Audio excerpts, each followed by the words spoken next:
Saudara-saudara sekalian, Imamul Haddad rahimahullah rahmatal abrar mengingatkan kepada kita tentang pentingnya adat. Adat kemuliaan itu, saudara, ada 3. Orang jadi mulia penyebabnya ada berapa? 3. Yang pertama dan tertingginya namanya fadilatul adab, ketinggian tata sopan akhlak. Yang kedua namanya fadilatul ilmi, ketinggian ilmu, ada ilmunya.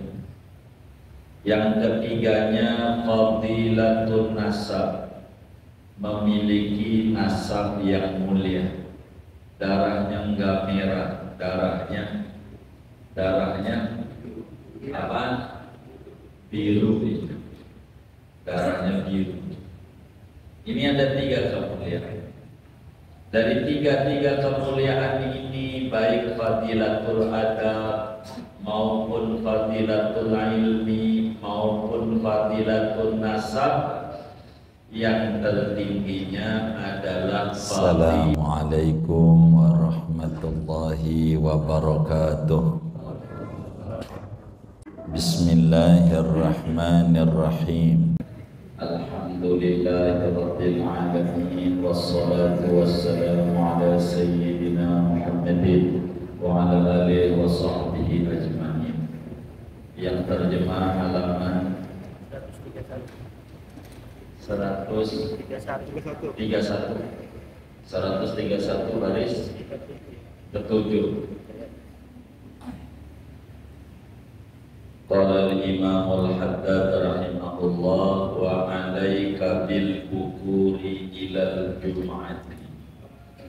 Lazimkan olehmu dengan datang pagi-pagi menuju salat Jumat, walau an taruha ilaiha qabla zawal, sekalipun bahwa kamu berangkat menuju Jumat sebelum zawal.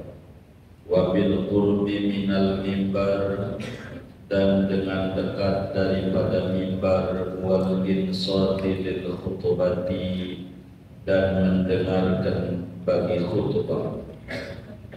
Wakhdar an tashtagila anhu bidzikrin, dan hindarkan olehmu bahwa kamu menyibukkan diri, meninggalkan daripada mendengarkan khutbah dengan berzikir, au fikrin atau bertafakur, fadlan lebih-lebih anil lagwi daripada perbuatan sia-sia, wa hadithin nafsi, dan kata-kata hati, wastas'ir fi nafsika annaka maqsudun bi jami'i ma tasma'u minal wa'di wal wasiyah.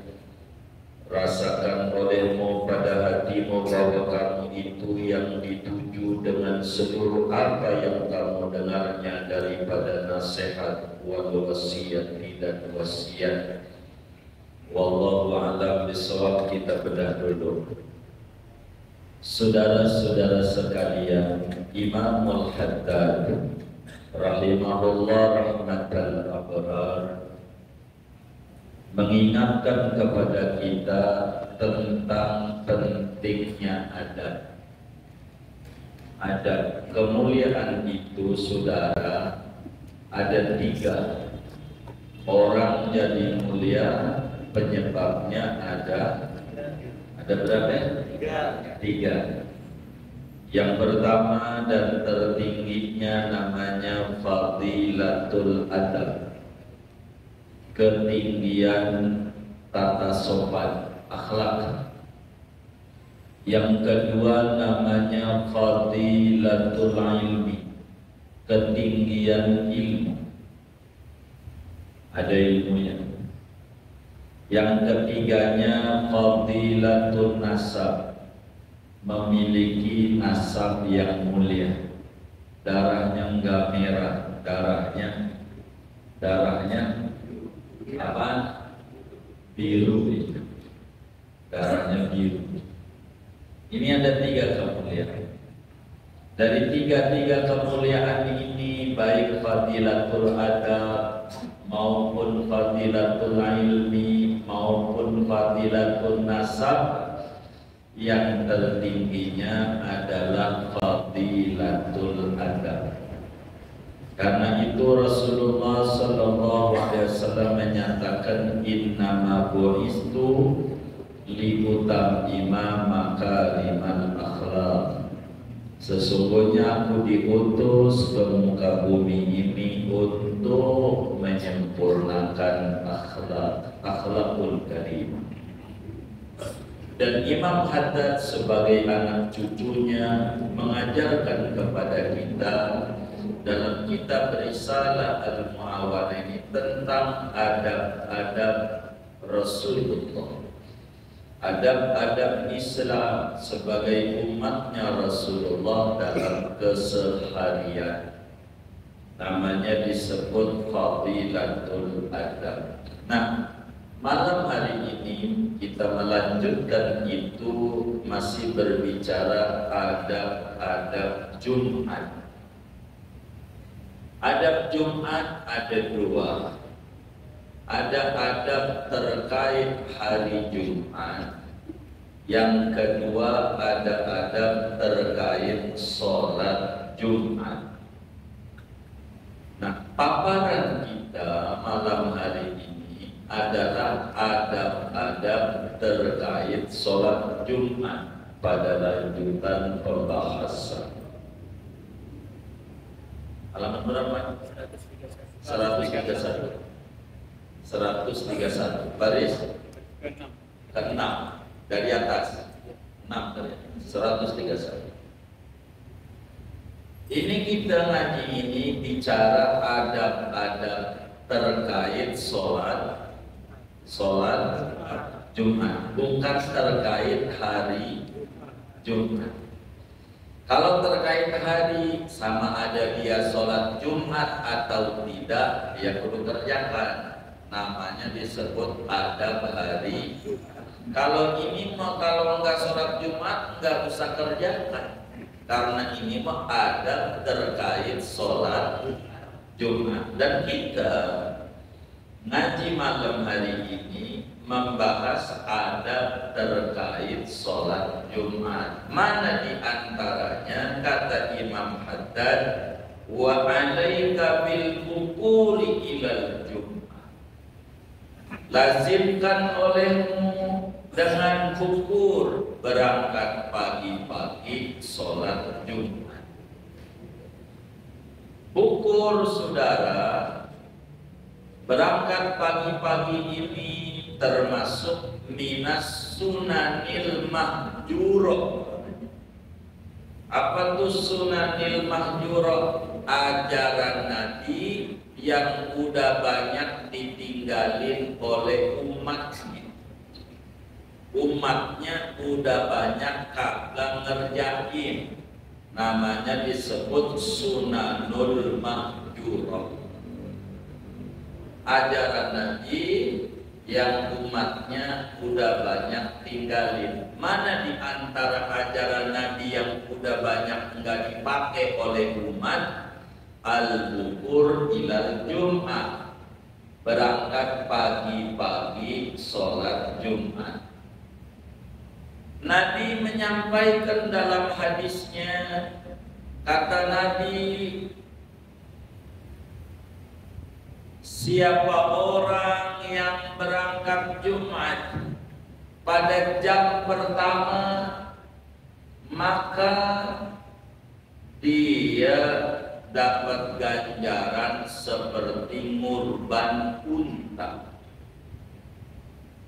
Man roha ilal jum'ati fis sa'atil ula faka'annama qarraba badanatan.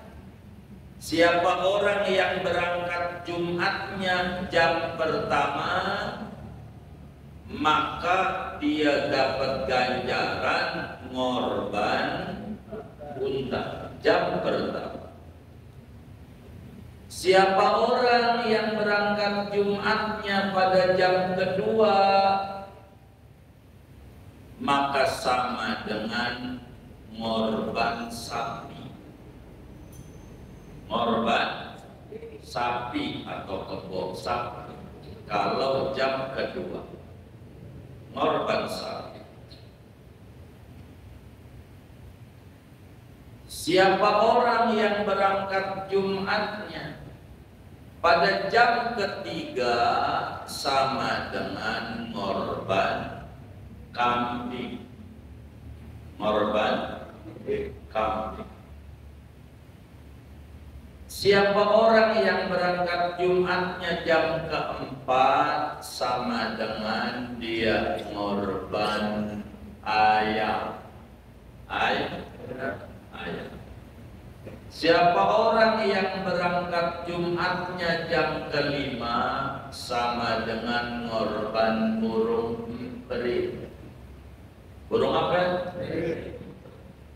Siapa orang yang berangkat Jumatnya jam keenam, sama dengan ngorban telur cicak. Apaan? Apaan? Yang jam keenam apa? Telur.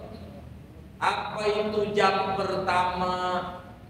Jadi maknanya siapa orang berangkat sholat Jumatnya jam 7 dari rumah menuju masjid, itu namanya ngorban unta. Kalau berangkatnya jam 7. Kalau berangkatnya jam 8, sama dengan korban apa? Sapi. Kalau berangkatnya jam 9, korban apa? Kambing. Kalau berangkatnya jam 10, ayam. Kalau berangkatnya jam 11, kalau berangkatnya jam 12, perlu. Tuh begitu. Yang perlu kita pahami ngaji ini, dan kita di masjid artinya tempat yang baik. Kita kudu ngomong yang baik. Jangan ngomong yang kagak baik. Bohong juga jangan. Bohong tempatnya masjid. Yang menjadi pertanyaan, kita ganjaran apa? Tuh begini. Halo, ini ragu anda. Dari 6 tuh, mana yang kita dapat? Hah? Ayat jam berapa? Ayat jam berapa tadi? 10. Jam 10 di rumah. Yang benar nih, jangan bohong di masjid ini. Gak perlu diomongin, mesti yang baik-baik ngomongnya. Ini kita dapat apa ini? Apaan? Allah. Tuh begitu. Udah pernah dapat unta? Belum. Sapi? Kambing? Ayam? Innalillah. Jadi yang sering dapat apa? Telur. Tuh. Ini ajaran Jumat. Ini nih ajaran yang mulai hilang, kagak diamalin ame umatnya. Kakek. Bila diamalin jadi ribut. Begitu. Ada orang mau ngamalin, dia jam 8 ke masjid, dicemberutin sama merbot, lu ganti gue. Salah lagi begitu. Padahal dia pengen dapetin sapi jam 8 kan sapi ya. Jam 8 apa ya? Sapi. Iya sapi. Dikata mau ganti merbot, dikata. Ini nih pesen Nabi. Bil buku berangkat pagi-pagi. Begitu. Kalau Jumat, gua kan kerja repot. Kan ada kalanya libur Jumat. Enggak juga. Terus alasannya apa? Gua kan sama keluarga repot-repot mulu. Ini kan ada. Paling tidak niat dulu pengen ngamalin ajaran Nabi. Biar kata seumur hidup sekali di Mekah aja, kalau di kampung takut malu. Dia udah di Mekah aja berangkat jam 7. Begitu. Kalau di kampung jangan sampai ke rumah. Begitu. Temannya langsung aja lihat. Oh, dia lagi domelin bibi. Salah lagi. Begitu saudara. Tubuh namanya berangkat pagi-pagi. Ini ajaran Nabi. Berangkat pagi-pagi Jumat. Tapi ingat, ganjaran seluruhnya ini ada aturannya. Jadi kalau jam 7 apa ya? Apa? Jam 8? Oke. Jam 9? Oke. Jam 10? Ya. Jam 11? Jam 12? Ini nih aturan ini catatannya. Jangan dipahami sama kita. Catatannya, khotibnya belum masuk ke masjid. Nih biar kita ngerti. Khotibnya belum masuk ke masjid. Malaikat akan nyatet ganjaran setiap yang datang ke pintu masjid. Catat. Tapi catatan ini selama khotib belum masuk ke masjid. Kalau khotibnya masuk, umpama masjid kita, silakan assalam. Khotibnya datang jam 11, khotibnya duduk di sini nih, di depan, khotibnya udah datang, gitu, maka berhenti catatan ganjaran. Udah kagak ada lagi. Kalau khotibnya udah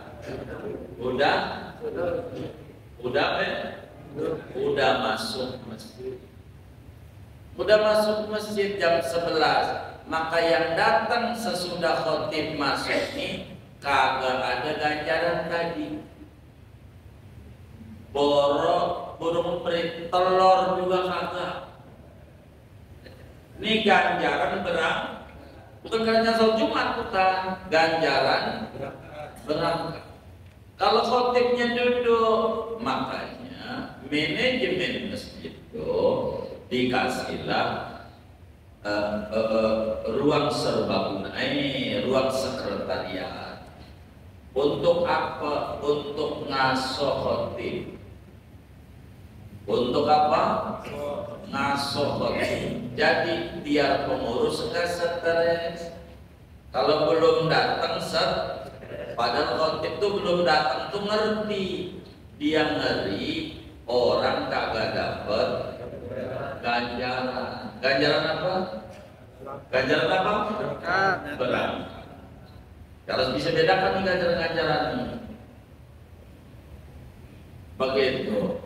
Bila khotibnya itu udah duduk, mana khotibnya datangnya jam 10 lagi. Duduk, ya wassalam.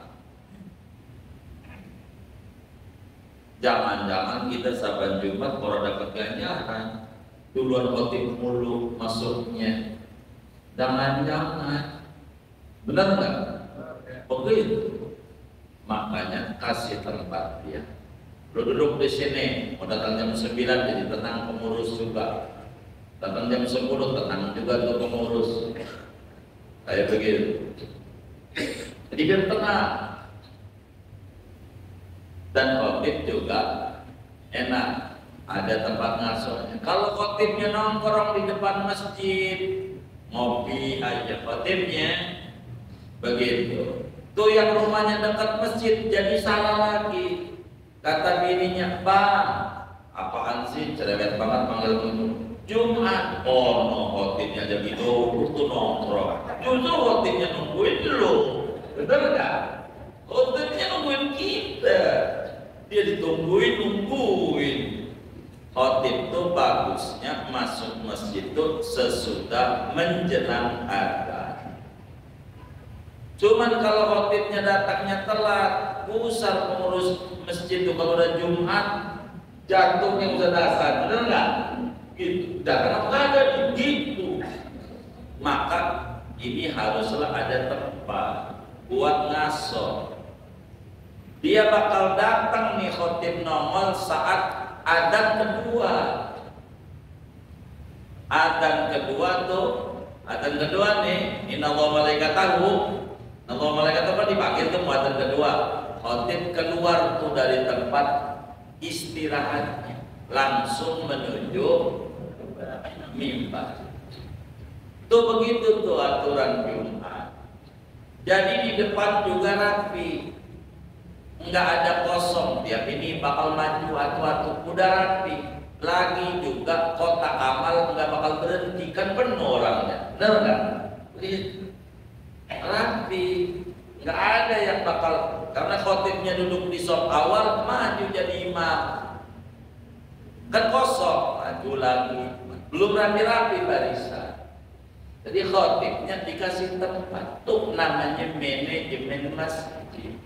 Ya. Untuk apa ini? Ini mikirin ganjaran. Begitu. Jangan-jangan kita baru memberi. Telur juga kagak, jangan-jangan. Mana khotibnya ada duduk, tuh khotib duduk depan. Ya khotibnya kurang paham. Kasih tempat, Pak Khotib, sono kasih tempatnya. Sini duduk, sini. Memberi kesempatan kepada jamaah yang datangnya telat, biar kata telur cicak masih ada. Begitu.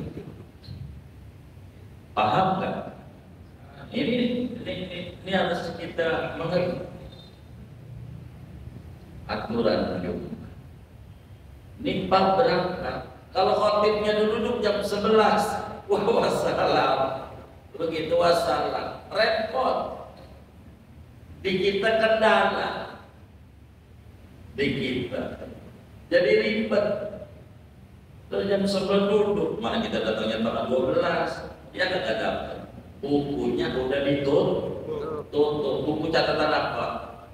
Ganjaran apa? Tuh begitu. Jangan sahabat Jumat kita telur juga kagak. Duluan khotib, benar nggak? Begitu. Ini aturan. Ini diantara ajaran Nabi yang mulai hilang. Artinya mulai kagak diamali. Ada yang rada bagusan pas sudah ngaji, datang cakep tanggal 11. Datangnya cakep tanggal 11 Jumat. Jarang-jarang kayak dia nih. Cuman duduknya dekat pintu. Mana orangnya ngaji juga lagi malam ini. Benar nggak? Yang mana nih orangnya? Tuh begitu ditanya mau ngapain, duduk dekat pintu biar pulangnya cepet. Lu kagak pikirin sholat lu diterima apa kagak? Allah, pikirin dulu sholatnya biar diterima, gampang pulang mah. Yang penting sholat kita ini diterima dulu. Itu mendatangnya duluan, barisnya dekat pintu. Udah mikirin pulang, orang sholat aja belum. Entar lu udah salah pulang, bisa man. Gitu. Mau ngapain? Pengen buru-buru keluar dari rumah Allah, nggak ada nyamannya. Ada apa? Tuh begitu. Di depan, begitu. Di depan. Ini Jumat. Jumat. Di samping datang pagi-pagi, Sudah tuh tahu tuh ya urutan ganjaran tuh ya. Jadi jam pertama tuh jam berapa? Jam 7. Sebab jam 00 jam 6. Gitu dalam satu jam 00 tuh jam 6. Begitu. Sebetulnya kayak gitu tuh udah ditulis jam katanya 12.10. Begitu. Batasnya 24 enggak. Jadi 00 tuh jam 6. Tadi jam pertama tuh jam 7. Gitu. Udah paham tuh ya? Nomor 2, sunat kita upayakan duduknya dekat mimbar. Itu paling gedenya ganjaran. Depan mimbar. Makin di depan makin gede. Masuk surganya duluan. Maka kita orang ini kagak nemu. Kalau ditanya nih yang ngaji aja, jangan yang kagak ngaji kan repot juga harus keluar nanti keluar rumah ya. Yang ngaji aja ini kita mau tanya. Kira-kira yang ngaji nih masuk surganya pengennya duluan apa belakangan? Duluan. Tapi kalau baris Jumat pengennya di belakang apa di depan? Yang bener nih. Depan apa belakang? Belakang orang. Bagaimana?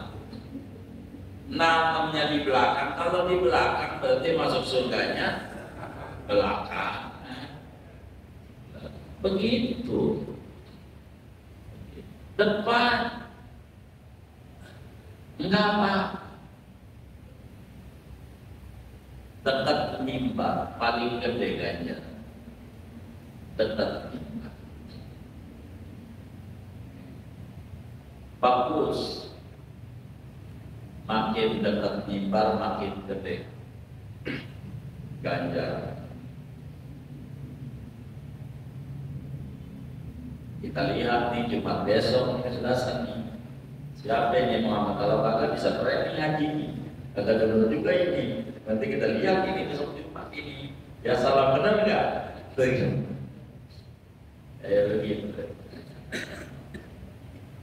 Yang ketiga, kalaulah kita Jumat, kita kudu dengerin khutbah, dengerin, perhatikan tuh khutbah tuh nasihatnya apa. Ini penting. Itu mah Jumatan ngomel-ngomel. Habis Jumat, emang ini gua salah masjid. Ini kayaknya kagak bener, ini masjid kagak bener.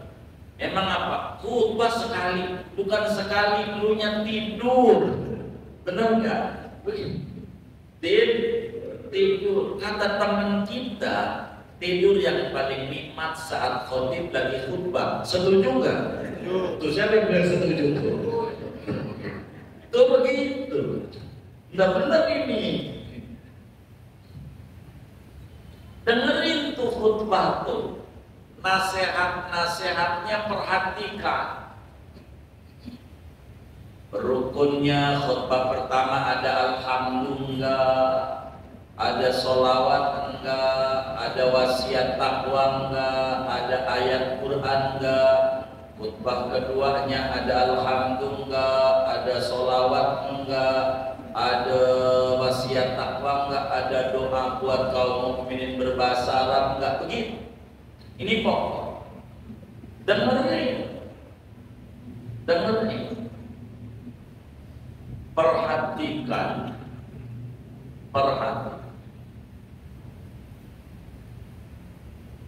Jangan pikir, jangan. Kalau khotib lagi khutbah pikir, ini namanya enggak paham agama. Maka saya sering kalau ngaji itu, kan ada yang ngaji pakai tasbih muter-muter. Pasti saya tuding-tuding karena salah beragama. Hati orang itu satu. Kalau dia pikir silakan. Minggir, jangan di depan. Kalau dia ngaji. Enggak bisa dapat kedengaran dia, tapi tidak bakal mendengarkan. Dia tinggal pilih mau mendengarkan mana, ngaji apa mau zikirnya. Pilih. Begitu mau zikirnya minggir, biar Anda fokus sama zikir. Begitu. Maka sering saya kalau kawan-kawan ada ngaji, pakai tasbih, saya sering begitu. Kenapa? Salah dalam beragamannya, salah. Hati orang satu. Jadi beda antara kedengaran dengan mendengarkan. Kalau kedengaran, syaratnya kupingnya jangan butek. Itu kedengaran. Ngomongnya kenceng, jaraknya jangan jauh. Itu kedengaran. Tapi mendengarkan, bukan pakai ini doang. Hatinya siap untuk menerima nasihat yang disampaikan oleh khotib. Kalau pengajian, yang ada di pengajian itu begitu. Sebab nggak bisa. Karena itu mohon maaf, ini adab di agama dan ini tolong dijalani sama saudara di sekalian lagi ngomongin Jumat. Saya ngomong kemana-mana ya, agar supaya dapat banyak ilmu. Saudara, kalau ini nanti nih ada apa ya, tahlilan, kan suka tahlilan tuh, tahlilan. Ini ada yang ceramah. Itu kue jangan dibagikan. Begitu. Kalau mau dibagikan sebelum ceramah itu break dulu, break. Acara diistirahatkan 15 menit. Bagi kue. Wah, bagi. Begitu. Udah dibagi, dah silakan tuh yang ceramah tuh, ceramah. Kalau kita orang ada penceramah, gue dibagi, orang gak fokus, mutiara bakal terbuang, nggak boleh. Maka TV itu ada iklan, kapan film, begitu. Nggak boleh dicampur, film juga iklan juga nggak ada. Kalau mau iklan aja, silakan gue dibagi, anggap jadi iklan namanya. Gitu. Kenapa? Bakal nggak fokus. Jangan kita ada Islam, saudara ngadain acara di rumah. Kalau mau bagi kue, gitu, silakan bagi dulu kue, bagi. Habis itu baru si penceramah suruh ngomong. Makanya saya sering tuh kadang ngaji tuh, jangan bagi-bagi aku waktu saya tegur. Itu mengganggu dalam agamanya salah.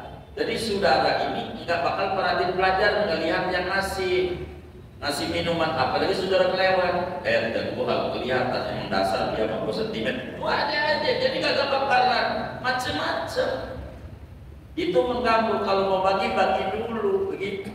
Ini ada agama, makanya ngaji itu nggak boleh, begitu. Orang lewat, itu bakal mengganggu fokusnya, gitu. Ini kita mau ngomong, datang kiai, begitu. Tuh orang mau ngelihat itu kiai. Ini yang ngomong suruh berhenti dulu karena buang-buang mutiara dia. Salah dalam agamanya. Suruh diam kalau ada yang lewat, diam. Saya sering begitu dalam, karena aturan Islamnya begitu. Ini ada kue dibagi, nanti saya diam. Kenapa saya diam? Biar itu kelar dulu, supaya tertib agamanya. Kalau terus udah bisa. Kalau saya terus, itunya berdiam. Itu karena hati orang satu. Allah tidak letakkan pikiran sama orang dua, tidak bisa. Satu. Dan itu bakal jadi repot. Nah, Jumat begitu kita disuruh dengerin khutbah, maka tidak ada aktivitas. Zikir pun jangan. Padahal zikir bagus nggak zikir? Bagus, bukan tempat. Itu lagi zikir, apalagi gue zikir jangan. Fikir, tafakur, jangan. Muter-muter tasbih, jangan. Apalagi kalau ngobrol. Tuh mau ngobrol aja. Mana khotib lagi khutbah main game aja. Loh, ngapain main game? Kan yang nggak boleh ngomong. Tadi itu pengurus bilang, bila khotib udah naik mimbar, jangan ngomong. Saya kan agak ngomong main game. Iya sama. Ini yang kayak begini kagak paham. Yang kayak begini main game aja. Begitu, jangan. Ini bakal sia-sia, bakal kurang pas. Bahkan di daerah Jakarta Selatan sudah mulai bagus kalau Jumat. Bahkan Jumat itu di beberapa masjid, kotak amal aja nggak ada. Kotak amal tuh nggak ada. Orang Kalau dapat banyak kan selesai. Jadi sebelum khotib itu naik mimbar nih, pengurus masjid saya temukan itu beberapa masjid banyak di selatan. Kata si pengurusnya, sebelum khotib naik mimbar, kita memberi kesempatan kepada kaum muslimin yang mau beramal di hari Jumat ini melalui masjid yang kita cintai, diiringi dengan bacaan sholawat. Dia baca sholawat, ada yang sholawat badar, saya dengar, ada sholawat bumi, macam-macam ada sholawatnya. Orang muter aja. Kayaknya sudah dia latihan, gladi kotor, berapa kali sholawat nih untuk berhenti dan batas mana ngatur orang. Kalau orang itu enak pengurus masjid, kalau temannya tidur kakinya gerak-gerak, itu kakinya bangun. Orang begitu, ada saya temukan gitu banyak sekali. Yang dekat sini aja kayak Anidor kalau macam itu begitu banyak saya temukan, banyak lah dia latih. Berlama makan baru saya temukan. Orang muter aja. Dan itu dapatnya banyak kan. Orang muter aja. Maksudnya apa? Biar saat khutbah enggak ada aktivitas. Tujuannya begitu. Tujuannya begitu. Mana masih tinggal pakai karet lagi. Mungkin karena corona kali ya. Karetnya berisik banget itu. Begitu. Jadi orang yang tidur aja kaget. Begitu. Jadi biar tenang. Berarti ada kayak begitu. Saking enggak maunya, ada gangguan sampai kotak kamar pun enggak mau. Artinya bukan gak ditarik. Sebelum itu orang sampai baca sholat, ada sholat baca, saya dengerin, ada sholat bumi, ada macam-macam. Yang dia baca, ada sholawat naria, saya kalau udah mau kesini kayak begitu. Intinya agar supaya saat khutbah rapi, sudah siap untuk mendengar. Intinya sampai kayak begitu. Jangan sampai itu main game aja, main game. Jangan. Kalau di rumah begitu. Ini harus dijaga. Jangan berbuat sia-sia. Jangan. Ini kita harus dijaga betul. Nah, kemudian pahami oleh kita, semua nasihat yang disampaikan khotib itu lagi ngomongin kita. Nasihat yang disampaikan khotib itu lagi ngomongin kita, bahwa kita pribadilah yang diomongin. Maka khotib itu jangan ngomong kemana-mana kalau Jumat, supaya terarah dan terukur, bukan berbicara aktualnya, tapi sebagai khotib yang baik, perhatikan masyarakat kita ini kalau diajak hadir majelis taklim kurang mau. Benar nggak? Kurang mau. Antara pengajian tuh sama tahlilan, ramian mana? Tahlilan. Malam ketiga tahlilan rame nggak? Ketujuh? Apalagi. Nah, ini kapan dia suruh ngajinya nih orang-orang ini? Saat khutbah. Maka khutbah itu isinya nasihatin mereka. Kalau mereka ini mau tidak mau bakal denger. Yang ngaji nggak mau, sekarang aja ngaji. Udah jangan ngomongin politik sana, politik sini. Bukan politik itu nggak bagus, itu ada bagiannya kan. Ada bagiannya. Dia ngomongin yang enggak aja, gua kagak ngerti dah. Buat dia beli bensin itu selalu bayarnya cash, apa rugi mulu. Kedua bayar juga, ada kayak begini. Listrik pun nggak pernah nunggak, bayar dulu. Ngapain rugi juga itu perusahaan itu ya. Begitu. Udah yang itu urusan bagian pakar politik dah. Kita mau nggak usah ngomongin kayak begitu.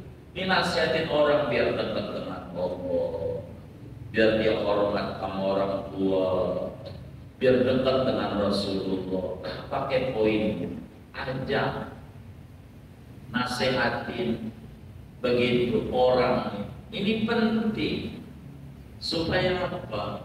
Karena orang yang nggak mau ngaji, Jumat itulah ajang ngaji, suka atau tidak suka. Walaupun pakai dia nunduk-nunduk, dengar juga kupingnya, masuk. Walaupun kagak niat mendengar. Begitu. Maka beberapa khotib itu sampai senyum-senyum. Melihat jamaah itu ngangguk-ngangguk, kata khotib, paham kayaknya. Jamaah ini paham kayaknya sama nasihat saya. Tandanya ngangguk-ngangguk. Begitu. Kata khotib, paham. Begitu. Sampai itu khotib sambil khutbah, dilihat lagi ada yang netes, terharu sama ceramah saya, terharu. Dilihat lagi bukan daripada mata, dari mulut, ngeces. Namanya apa? Iya, ngeces. Gila, baik. Dengar begitu, dengar begitu. Makanya hubungannya nih, lanjutannya, speaker dalam itu harus bagus. Jangan nggak bagus. Saya sering protes kalau di pengajian itu. Mungkin kalau orang yang rewel diantaranya saya. Ada masjid cakep, 5 kilo suaranya, speaker luarnya 5 kilo kedengeran. Begitu. Tapi suara speaker dalamnya jelek, enggak kedengeran saat khutbah.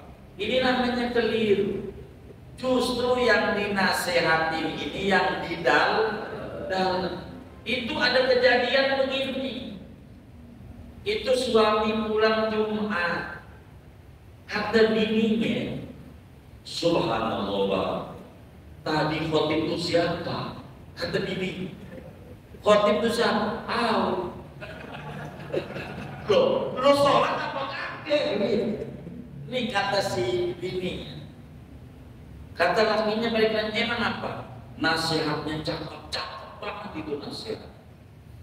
Begitu. Siapa khotib? Lu sholat apa kagak? Buat tidur. Lu ngapa tidur? Speakernya gresek-gresek tuh.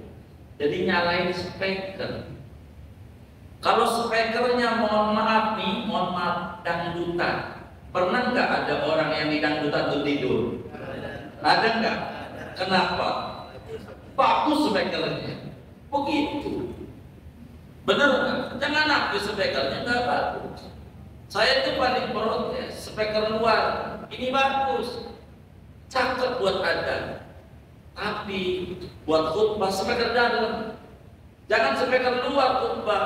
Ini ada aturannya. Adzan pertama speaker luar, adzan kedua aja speaker dalam nih. Begitu. Tapi nggak apa-apa speaker luar 2 kali. Tapi khutbah speaker dalam. Terus apa gitu? Sholawat ya speaker dalam. Wiridan Nabi sholat speaker dalam. Sholatnya speaker dalam. Jangan sampai yang di rumah paham, yang berangkat ini kagak ngerti semuanya. Gitu. Gara-gara speakernya nggak bagus.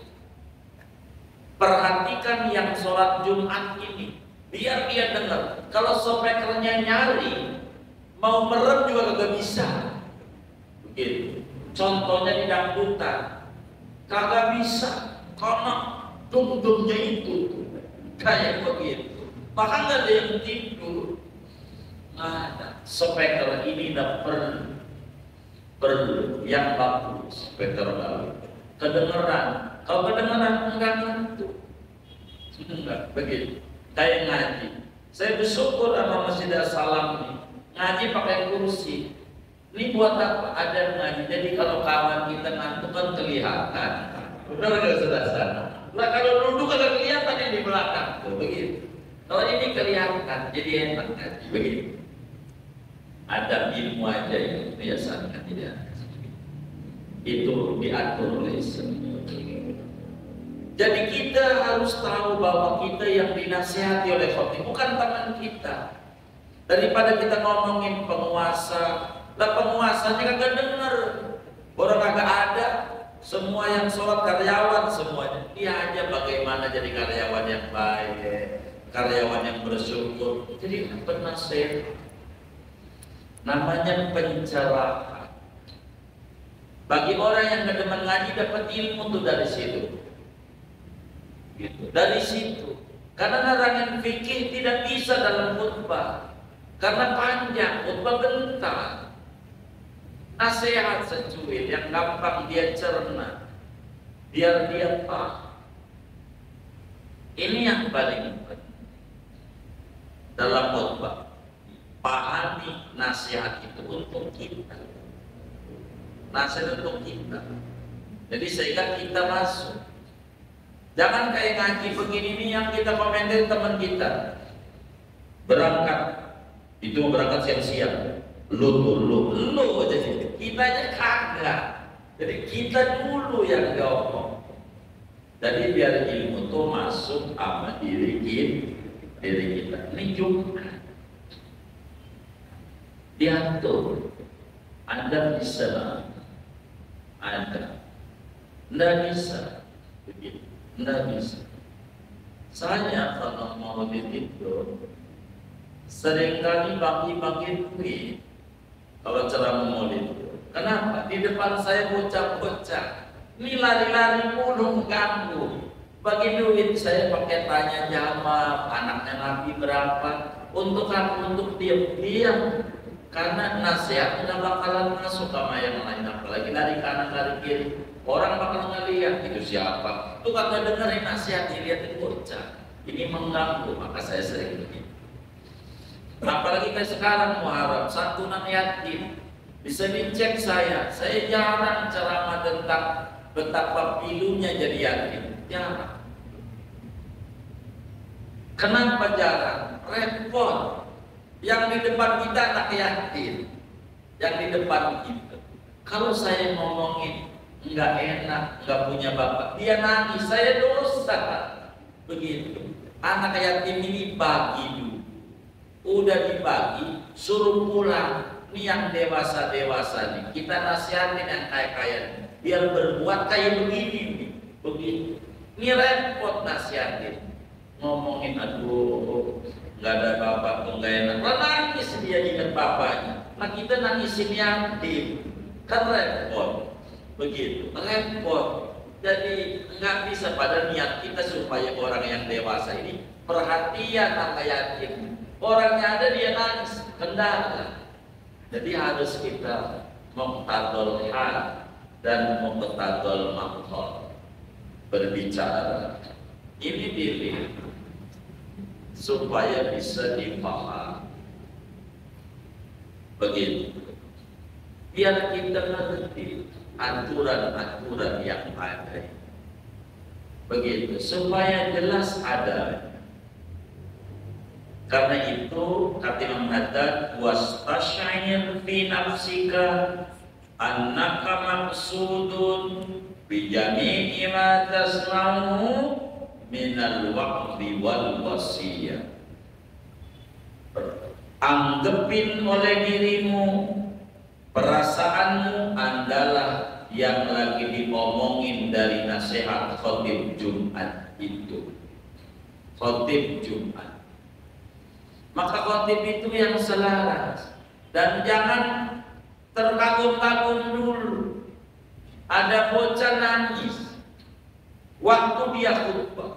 Dia ini bocah ini paham sama khutbah saya. Tandanya nangis sampai sama khotib dikasih jajan. Habis Jumat kasih bakso, diajak ngobrol. Tom, umur lu berapa? 8 tahun. Cakep amat tuh 8 tahun. Bisa itu. Bisa apa Pak Haji? Lo tadi nangis kamu khutbah, kamu paham yang saya omongin? Kagak. Ngapa nangis? Ingat saya punya kambing hilang, jenggotnya percis kayak jenggotnya Pak Haji. Nangis tuh belum tentu dia terharu, belum tentu. Jadi jangan kagum dulu.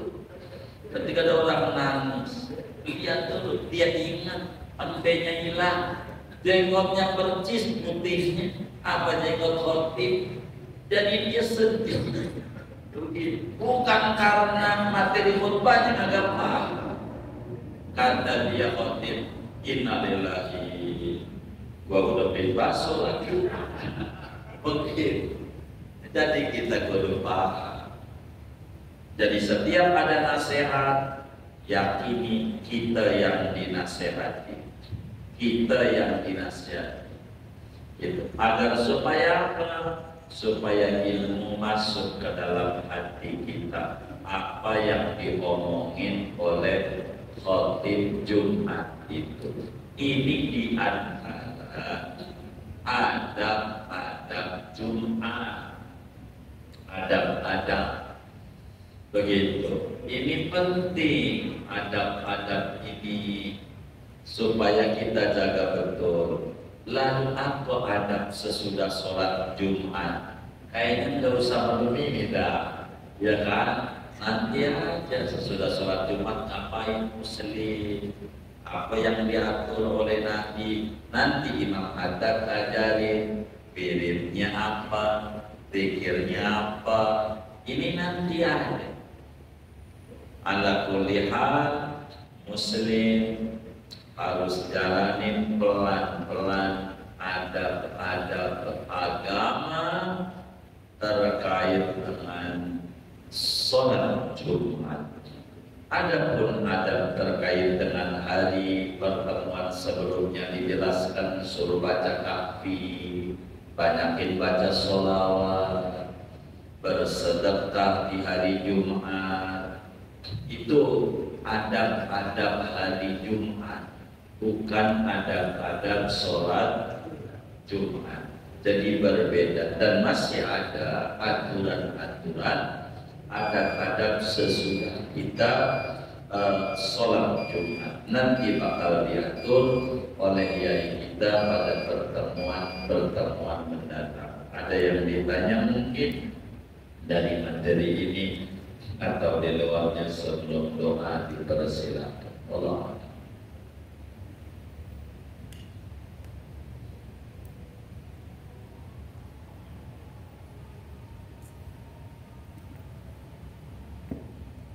Bila tidak ada, kita doa saja. Kita baca Fatihah, duduk-duduk kita di majelis ilmu. Mudah-mudahan Allah Subhanahu wa Ta'ala berikan kita limpahan barokah, umur kita barokah, rezeki kita barokah, usaha kita barokah, keluarga kita barokah, anak keturunan kita pada tinggi derajatnya, yang di sekolah dapat memahami pelajaran-pelajaran, yang sudah bekerja mendapatkan pekerjaan yang barakah. Allah tutup akhir hayat kita dalam keadaan husnul khotimah. Amin. Al-Fatihah.